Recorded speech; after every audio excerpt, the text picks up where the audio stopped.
Hello friends, मैं हूँ रिंकी पराशर और मेरे ब्लॉग में आपका बहुत स्वागत है। जैसे कि आपको दिख ही रहा है, हम जा रहे हैं एक रोड ट्रिप पे। आगे आपको पता चलेगा कहाँ जा रहे हैं।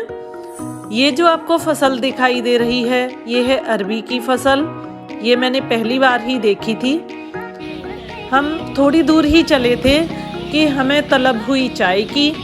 हमने रास्ते में ली कुल्हड़ वाली चाय, बहुत ही टेस्टी थी ये, और खाए घर से लाए हुए पोहे और चल दिए हम आगे। मेरे साथ हैं शर्मा जी, मयंक, सृष्टि और अर्पित। हमने यहाँ देखे बहुत सारे आम के बाग और साथ ही हमें दिखाई दिए यहाँ पे लीची के बाग। ये देखिए कितनी लीची लगी हुई है, चारों तरफ जिधर देखो लीची ही लीची नज़र आ रही थी। बहुत ही सुंदर लग रहा था। मैंने पहली बार देखे थे लीची के पेड़। और ये है जिम कॉर्बेट नेशनल पार्क। तो अब आपको थोड़ा सा अंदाज़ा हो गया होगा, हम जा रहे हैं नैनीताल और बस नैनीताल में एंटर करने ही वाले हैं। इसके बाद बस पहाड़ी एरिया शुरू हो गया। ये देखिए पहाड़ दिखने शुरू हो गए हैं। नैनीताल उत्तराखंड का एक खूबसूरत पर्यटन स्थल, जिसकी खूबसूरती देखकर लगता है कि प्रकृति ने बहुत ही इत्मीनान से इस जगह को बनाया हो। तो आइए आज मैं आपको घुमाती हूँ नैनीताल। यहाँ पर हम 3 दिन रुकने वाले हैं और इन 3 दिनों में यहाँ पे बहुत सारी यहाँ की जो फेमस जगह हैं वो विज़िट करेंगे। और हमने अपने सफ़र की शुरुआत की थी आगरा से। तो हमारा ये जो सफ़र था वो था आगरा से नैनीताल का। ये देखिए प्रकृति का खूबसूरत नज़ारा। जैसे ही हमें पहाड़ दिखने शुरू हुए, हमें लगा कि बस हम इसको अपने कैमरे में कैद कर लें। बहुत ही सुंदर नज़ारा लग रहा था। और हम आ गए भीमताल में। ये नैनीताल से पहले ही पड़ता है और नैनीताल यहाँ से 40-45 किलोमीटर की दूरी पर ही है। ये देखिए पहाड़ और ये पानी, सुंदर सा झीलें, बहुत ही खूबसूरत नज़ारा था। और ये आ गया आपका घर। इसको चाहे आप होटल कह लो, चाहे गेस्ट हाउस, बहुत ही अच्छा बना हुआ था। और ये बना था जैतू वालों का। ये हैं डोड साहब, इनका ये गेस्ट हाउस है। ये है इनका बेटा। बहुत ही अच्छे से इन्होंने वेलकम किया हमारा। तो हमने डिसाइड किया कि हम यहीं पे रुकेंगे इनके गेस्ट हाउस में ही। थोड़ी देर रेस्ट करने के बाद हम लोग शाम के टाइम चल दिए थे भीमताल घूमने, क्योंकि बहुत लंबा सफ़र था। सफ़र के बाद थकान हो गई थी बहुत ज़्यादा। लेकिन जैसे ही हमने ये नज़ारा देखा, ये है नौकुचिया ताल।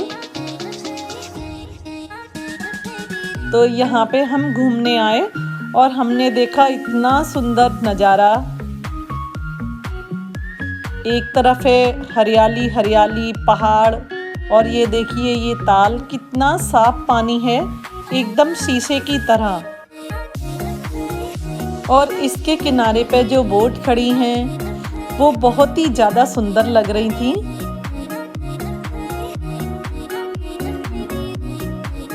यहाँ की जो अनुभूति हुई इस जगह को देखने की, उसको शब्दों में बयान करना बहुत मुश्किल है। लेकिन अभी हम बहुत ज़्यादा खुश नहीं हो पाए थे, तभी शुरू हो गई बारिश। यहाँ पे बारिश बहुत ज़्यादा होती है। ये है कमलताल। ये देखिए यहाँ के जो पहाड़ी पेड़ पौधे हैं वो। बारिश थी कि बंद होने का नाम ही नहीं ले रही थी। हम लोग अपनी कार में बैठ के इंतज़ार कर रहे थे। बड़ी मुश्किल से इस शेड के नीचे आ पाए। बड़ा ही खूबसूरत नज़ारा था, लेकिन अंधेरा इतना हो गया था, जो बादल थे वो ऐसे लग रहा था एकदम नीचे ही उतर आए हैं। बड़ा ही सुंदर दृश्य था, लेकिन हम इसका ज़्यादा आनंद नहीं ले पाए, बोटिंग भी नहीं कर पाए और बहुत देर तक इंतज़ार करने के बाद जब बारिश नहीं बंद हुई तो आ गए हम आपका घर रेस्टोरेंट में। बहुत ही निराशा हाथ लगी, क्योंकि हमने सोचा था हम बहुत घूमेंगे, लेकिन बारिश की वजह से सारा मज़ा ख़राब हो गया। यहाँ आके हमने किया डिनर।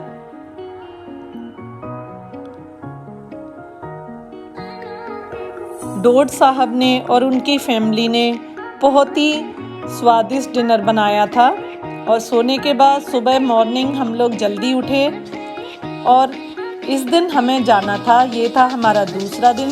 तो दूसरे दिन हमें जाना था नीम करौली बाबा का जो मंदिर है वहाँ पे कैंची धाम में।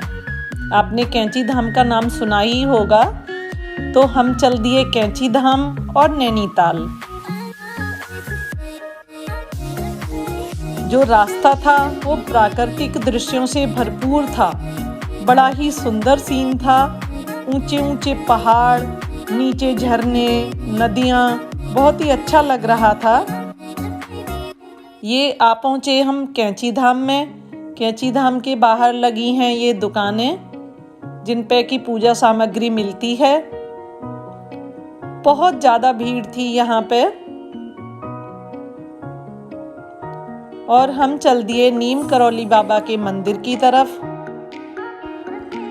मंदिर के पास ही पार्किंग है, वहाँ पर लगाई हमने अपनी कार और बहुत ज़्यादा नहीं चलना पड़ता, थोड़ी दूर पर ही ये जो आपको दिखाई दे रहा है ये है नीम करौली बाबा का मंदिर कैंची धाम, जो कि पहाड़ियों से घिरा हुआ है। नीचे नदी बहती है। ये है कैंची धाम का मुख्य दरवाजा। यहाँ से आपको दिख रही होगी बहुत ज़्यादा भीड़ है। ये देखिए कितनी भीड़ है। और एक पुल बनाया गया है कैंची धाम जाने के लिए। पुल के नीचे है एक नदी। ये देखिए कितने ऊंचे ऊंचे पहाड़ हैं। ये नदी पुल के नीचे है।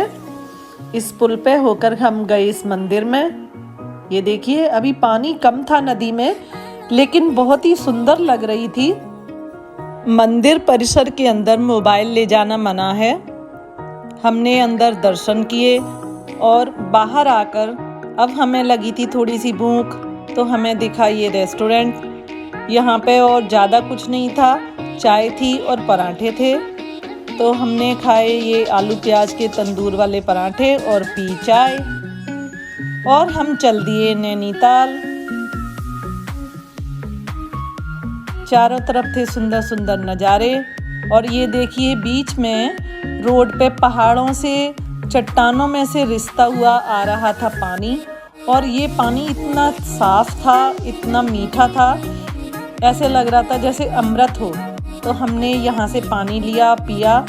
और ये देखिए जैसे ही नैनीताल हम पहुँचे थोड़ी दूरी पर ही वहाँ पे इतनी ज़्यादा भीड़ थी कि ये जगह जगह कार रोकी जा रही थी। रास्ते में ही हमें दिखा शिव शक्ति धाम या पायलट बाबा का आश्रम। और ये इतना खूबसूरत बना हुआ था कि हमने सोचा कि पहले इसके दर्शन कर लिए जाए, यहाँ पे जाया जाए। बड़ा ही सुंदर था। ये देखिए ये इसका दरवाज़ा और ये हनुमान जी की बड़ी सारी मूर्ति। यहाँ पे ये मूर्तियाँ बनी हुई हैं जिसमें गज और ग्राह की पूरी स्टोरी दिखाई गई है। बड़ा ही सुंदर था। ये पहाड़ों के बीच में बना हुआ था। तो हमने ये पूरा आश्रम घूमा और ये देखिए आश्रम की छत से जो सुंदर नज़ारा दिखाई देता है, चारों तरफ पहाड़ ही पहाड़।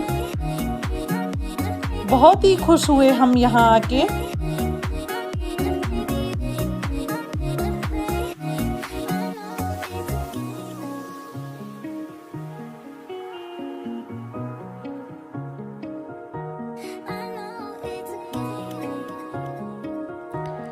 थोड़ी दूर चलने पर ही हमने खाई पहाड़ों वाली मैगी। शर्मा जी ने खाया भुट्टा। ये देखिए मोबाइल फोन रख दिया देखते ही। बहुत ही लाजवाब मैगी थी। और ये हम आ गए नैनीताल में।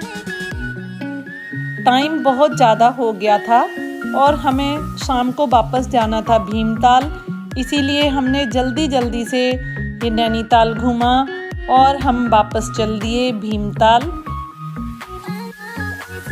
यहाँ पे चारों तरफ ताल ही ताल हैं। हमने कितने सारे ताल देखे, नैनीताल, भीमताल, कमलताल, नौकुचिया ताल, सात ताल, बहुत सारे ताल ही ताल हैं। देखने में तकरीबन सभी एक जैसे ही लगते हैं। और हमने यहाँ पे की वोटिंग। ये बैठी है सृष्टि और अर्पित। और ये बैठे हैं हम दोनों।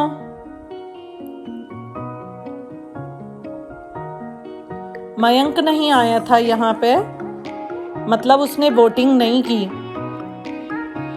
उसके बाद हम आ गए इस रेस्टोरेंट में, पूर्णिमा रेस्टोरेंट, और यहाँ पे हमने किया लंच। बहुत ही अच्छा छोटा सा रेस्टोरेंट था, लेकिन बना हुआ था बहुत ही खूबसूरत। ये देखिए यहाँ से भी जो नज़ारा है कितना सुंदर दिखाई दे रहा है। घूमते घूमते बहुत ज़्यादा थक गए थे और बहुत ज़्यादा भूख लगी थी। जब इतना ज़्यादा घूमे ना तो बहुत थक जाते हैं। ये देखिए हमने वॉक भी की, इतना सुंदर लग रहा था चलते हुए, लेकिन थके हुए थे। बस हमें ऐसे था कि फटाफट से अपने होटल पहुँचें और वहाँ पे जाके सो जाएं। तो हम सो गए और सुबह ये था हमारा तीसरा दिन। हम उठे जल्दी। ये हैं संजू डोड साहब की वाइफ, और इनके साथ ही है सविता। तो इन्होंने फटाफट हमें चाय पिलाई सुबह जल्दी, और ये हमारे लिए खाना भी लाए पैक करके, और हम निकल गए अपना सामान लेके, क्योंकि हमें वहीं से आगरा जाना था, वापस होटल नहीं आना था। और ये हम पहुँचे सात ताल। इस जगह का नाम सात ताल है। बाकी जो ताल थे या जो जगह पे हम गए थे वो ऊंचाई पे थी, और ये एकदम नीचाई पे था। मतलब हमें कितना नीचे उतर के आना पड़ा इस ताल के लिए। बहुत ही सुंदर बना हुआ था। आसपास ये बैठने के लिए दुकानें थीं। और सात ताल के बाद हम चल दिए घोड़ाखाल मंदिर। ये देखिए ये घोड़ाखाल मंदिर है, इसके साथ में ही है सैनिक स्कूल। यहाँ पे बना है गोलू देव का मंदिर। ये एकदम पहाड़ी के टॉप पर है। उसके बाद कुछ भी नहीं है, एकदम पहाड़ी के एंड पर है। बहुत सारी सीढ़ियाँ हैं, इन सीढ़ियों पे चढ़ के जाना पड़ता है। और इस मंदिर में बहुत सारी घंटी भी लगी हुई हैं।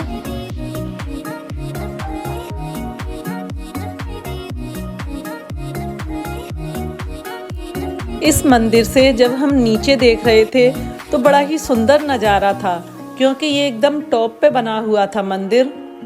इस मंदिर के बाद वापस चल दिए हम कुछ खाने पीने। हमने यहाँ पे पिया मैंगो शेक और खाए सैंडविच, और चल दिए आगरा।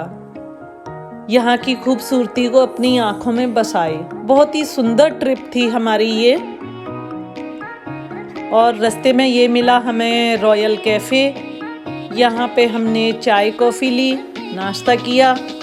और ये देखिए यहाँ की खूबसूरती, कितना सुंदर बना हुआ है ये। तो ये थी हमारी नैनीताल की ट्रिप, और हम चल दिए वापस आगरा। रात के बज गए थे 10। उम्मीद करती हूँ आपको मेरा ये ब्लॉग पसंद आया होगा। Thank you.